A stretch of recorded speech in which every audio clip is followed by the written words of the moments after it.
today we are going to discuss about code generation. So the code generation will be the final phase of the process of compilation, and it takes the input as the intermediate code and it produces the output as the target machine code. So basically code generator has two important properties. One is it produces the correct and high quality code, and the second one is it should run efficiently. The code which is produced by the code generator should run efficiently, so it saves the CPU usage and memory management. So next we are going to see what are the issues in designing of code generation techniques. So the first issue is input to code generator, second one is target program, third one is memory management, fourth one is instruction selection, fifth one is register allocation, sixth one is choice of evaluation order, seventh one is approaches to code generation issues. We'll see one by one now. So the first issue is input to the code generator. So what sort of input we are going to give to the code generator? The input we are going to give is intermediate code. So the intermediate code along with the symbol table information is used to determine the runtime addresses of the data objects. So those data objects can be denoted in the form of intermediate representations. So the intermediate code may be in any form such as postfix notation, three address code, quadruples, syntax tree, mutations, or directed acyclic graphs. The intermediate code generated by the front end should be such that the target machine can easily manipulate it. In order to generate the appropriate target machine code, in the front end of the compiler, necessary type checking and type conversion needs to be done. So the code generation phase requires the complete error-free intermediate code as the input. So the next issue is with the target program. The output of the code generator is a target code. So typically the target code comes in three different types or forms such as absolute machine language, relocatable machine language, and assembly language. So if I say absolute machine language, it should be placed in a location in the memory and immediately it is getting executed. If I say relocatable machine language, subroutines will be compiled separately and it should be linked with the objects whenever the loader calls it or loaded by the loader.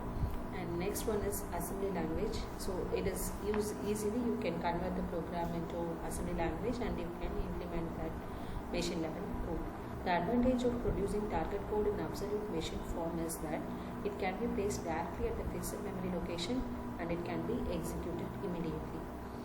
And you can easily compile it also.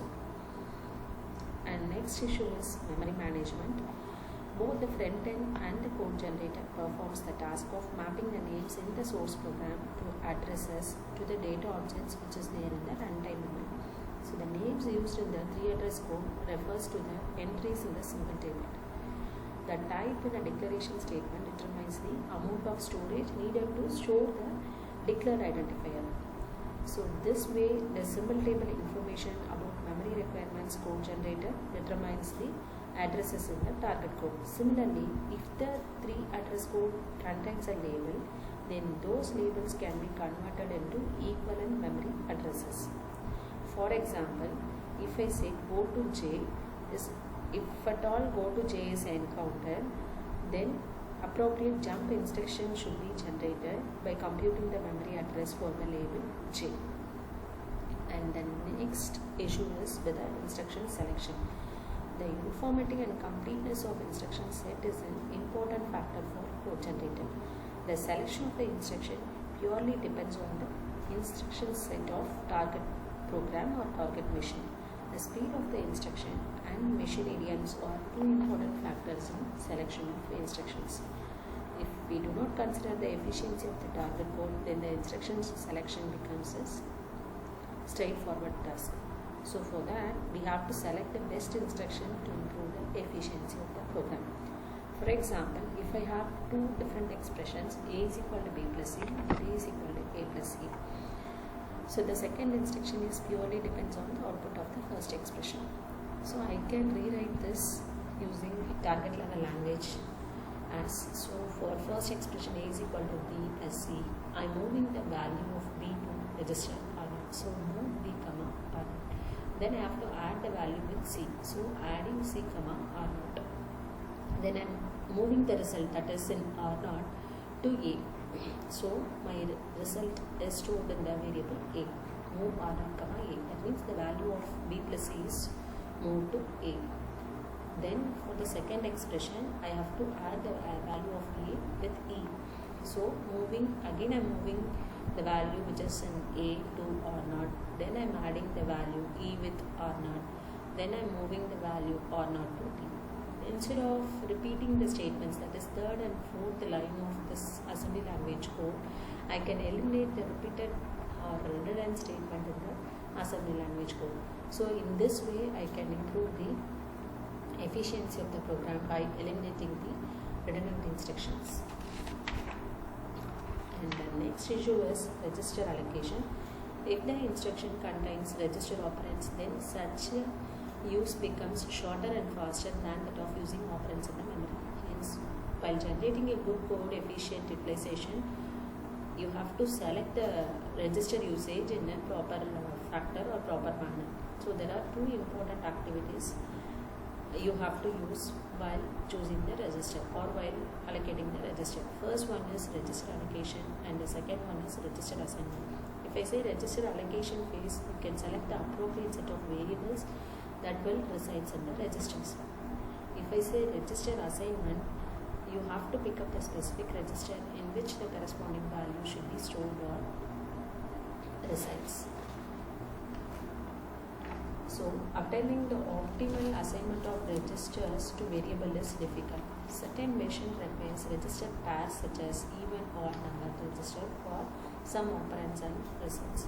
So, you have to select the proper register or you have to select the registers appropriately for your applications. And the next issue is with the choice of evaluation order. The evaluation order is an important factor in generating the efficient target code. Some orders requires less number of registers to hold the intermediate results than the others. So picking up the best order of evaluation is one of the typical problem in code generation. So to avoid this problem, you can use 3-address code which is generated by the semantic phase or semantic actions. And then next and the final issue is approaches to code generation. The most important factor for code generation is that it should produce the correct code. That is, target code is of error-free and high-quality code. So, with this approach of code generation, various algorithms for generating the codes will also be designed. So, if you generate the target program with a set of goals like it should be always correct, easily implementable, testable, and maintainable, then it produces the code. It produces the code of good quality and correct code and also efficient code. You can produce it if you follow the